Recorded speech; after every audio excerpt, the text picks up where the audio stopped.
Khizr Khan came to Philadelphia to remember his son, a Muslim-American soldier killed in Iraq 12 years ago. And he came to suggest Donald Trump needs a civics lesson. He vows to build walls and ban us from this country. Donald Trump, you're asking Americans to trust you with their future. Let me ask you, have you even read the United States Constitution? I will gladly lend you my copy. That was a very powerful moment, and it was personal. Have you ever been to Arlington Cemetery? Go look at the graves of brave patriots who died defending United States of America. You will see all faiths, genders, and ethnicities. You have sacrificed nothing and no one. It just hit him on so many levels. You have sacrificed nothing and no one. Have you been to Arlington Cemetery, holding up the Constitution, essentially saying what you propose is un-American and intolerant?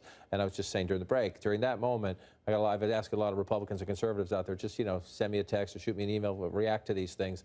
The incoming on that was wow. It really was. I mean, it goes back to the point we were making earlier of Democrats co-opting a lot of the Republican messaging about patriotism, about the military, and so forth, and they did that rather effectively. Republicans do acknowledge, and it's interesting, you hear also Tim Kaine, as he's going out doing interview after interview, including on CNN this morning, and even in his convention speech, saying that Donald Trump has called the military a disaster, really trying to reach out to those people in the military personnel who have increasingly voted Republican, but they think they have an opening here with Donald Trump. But also emphasizing America's diversity, because this is about, Democrats are saying America is an idea, not an ethnicity. So much of Donald Trump's campaign has been about ethnic appeals to people who believe that they own the American idea.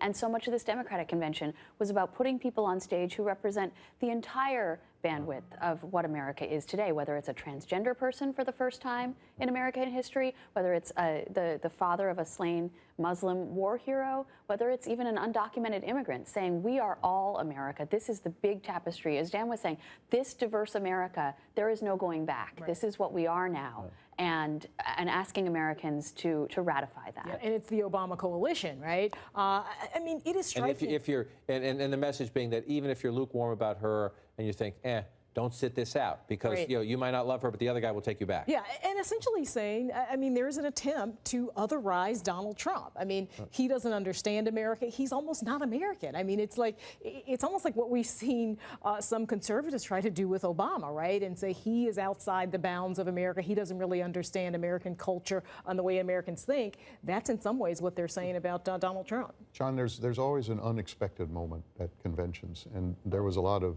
very soaring oratory this week by the big name people who spoke.